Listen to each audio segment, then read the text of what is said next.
Teenage Sex and Death at Camp Miasma was directed by Jane Schoenbrun, and it follows a young woman who's just been hired to direct the reboot of the Camp Miasma slasher film franchise. So she meets with the actress of the original film, and through that learns more about her creative process, as well as her view of the world and perspective on art and the relation that may have to life itself. This is the kind of movie that's very hard to give a brief plot synopsis of, and similar to something like Her Private Hell, where I mentioned how that was a more esoteric art film, and reviewing it right after watching it may have some pros and cons because this is the type of film that's meant to fester in your brain. All of that rings true for Teenage Sex and Death at Camp Miasma as well. I think Jane Schoenbrun is a really interesting filmmaker. I really enjoyed their first film, We're All Going to the World's Fair, though I think it was with their sophomore effort, I Saw the TV Glow, where their name really started to take off and people really began to notice who they were and what their place is in modern film. Admittedly, I've seen I Saw the TV Glow twice and I have mixed feelings about it. I certainly adore a lot of what that movie was going for. It just didn't all come together or click for me in the way that I think it was trying to. I couldn't help but feel like it was maybe a little too ambitious, and it felt like Jane Schoenbrun was rushing into doing their Mulholland Drive. That is until I saw Teenage Sex and Death at Camp Miasma, because this is absolutely their Mulholland Drive. The only difference being, I think this time they succeeded with flying colors. This movie floored me.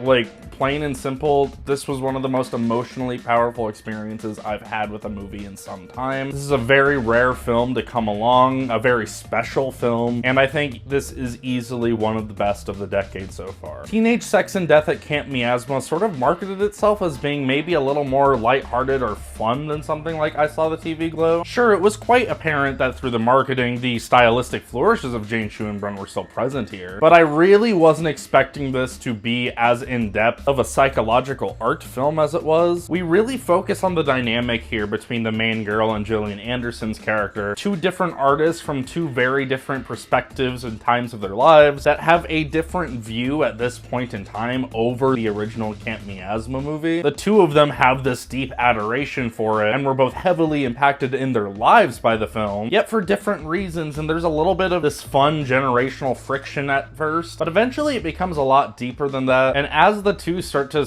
honestly grow together on a spiritual level, through their blossoming relationship, this becomes a film that is really discussing the relationship audiences have with art, and just how subjective meaning within art can be, and how new meanings that weren't intentional whatsoever can blossom and become just as valid as what the piece was originally trying to set out to be. And through this meta-narrative discussion, I feel like it's sort of using that to parallel this message about queer gender identity. I guess you could just say self-identity in general, but obviously through an extremely queer lens. These characters are queer, this is by a queer filmmaker. I know a lot of people in my personal life who felt personally moved and seen by something like I Saw the TV Glow, and I didn't quite have that experience with that movie. I related to portions of it, but again, it just didn't fully come together. Here though, I really felt that passion for media on screen and directly connected it to the impact art has had on my life. Whereas slasher films were sort of an interest I gained later in life, I was able to sort of parallel that with, say, like my love for stuff like Batman. Batman was created in the late 30s to sort of profit off of the popularity of Superman. These were characters created to entertain children and make a buck. They weren't really going for anything that deep or profound, yet they have had extremely deep, profound impacts on people's lives, including mine. Apologies for the brief tangent here, but I feel like it's relevant. I had a bit of an inconsistent upbringing for a variety of reasons, and Batman was one of the only consistent things that I had throughout, and depending on the iteration of that character, I feel like there's a lot of takes where I kind of see myself in Batman, minus the money and Alfred, of course. And this is sort of having that exact same discussion. There's a really great scene early on where there's a conversation between our two leads, and the main girl's just discussing everything she wants to do with this new Camp Miasma movie and how she wants to reclaim it as this queer story, discussing all these heavy themes about self-discovery and identity and whatnot. Meanwhile, Gillian Anderson's character says something to the effect of,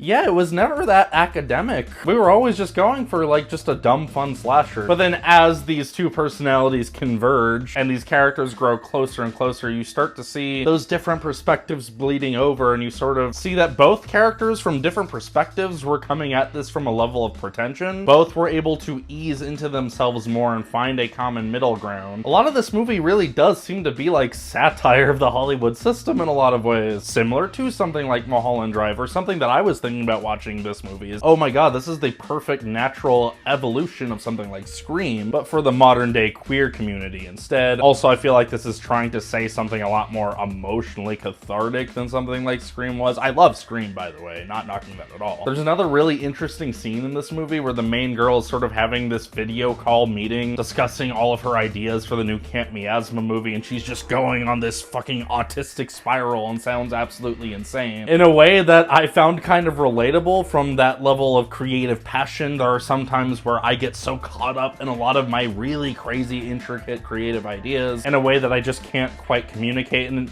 the humor within this scene is that she's sort of spiraling like this to studio executives, and you just see that these are two completely foreign worlds to each other. I could sit here all day and like analyze this movie and try to get into the philosophy of everything it's discussing, and that's certainly a fascinating discussion piece, but I think that this movie is also embracing sort of the campy stuff that we enjoy about like guilty pleasure media and whatnot. And yeah, despite this not really being a horror slasher film of its own, just using that as the lens to discuss these themes, this has easily the best slasher scene I've ever watched in a movie, and not on a gore level, but the movie sort of becomes a music video for a few minutes, and a fucking riveting one. Oh my god, there's just this gorgeous sequence where this slasher character is just impaling all these people, and we never focus on the gore really. It's all from their perspective as the music is kind of juxtaposing it with this calming track. The movie's worth the price of admission alone just for that scene. Easily the greatest scene I've watched in a movie all year. I really don't want to throw any shade at I Saw the TV Glow. In fact, after watching this, I really want to revisit it now that I have a clearer idea of what kind of brain Jane Schoenbrun has. But whereas I felt like with that movie, they were sort of putting on a shoe that was a couple sizes too big for them, trying to walk through all these Lynchian pastiche elements. Here, I feel like they grew into that proper shoe size and it fit perfectly. Yes, this is obviously extremely inspired by stuff like the work of David Lynch. In fact, there is a cameo from a cast member of Mulholland Drive in this movie. But now I feel like Jane as a filmmaker is using those inspirations to really prop up their own voice and say something that only they could say. I was very moved by this movie. It made me feel very seen. I cried. Just overall had such a emotionally powerful experience watching this film. I can't recommend it enough. It's obviously not for everyone. In fact, I wonder what like a mainstream crowd thinking that they were going to see a regular slasher movie would experience going into this. I feel like some of them might actually despise it, but I can only speak for myself here, and I feel like I've been sort of handing out these extremely positive ratings like candy lately, but gotta be completely real with you guys and honest with my experience. I am going to give Teenage Sex and Death at Camp Miasma a 10 out of 10. Films like this don't come along too often. Do not miss the opportunity to see this in the theater while it's still playing. Thanks for watching, guys. Hope you have a good one.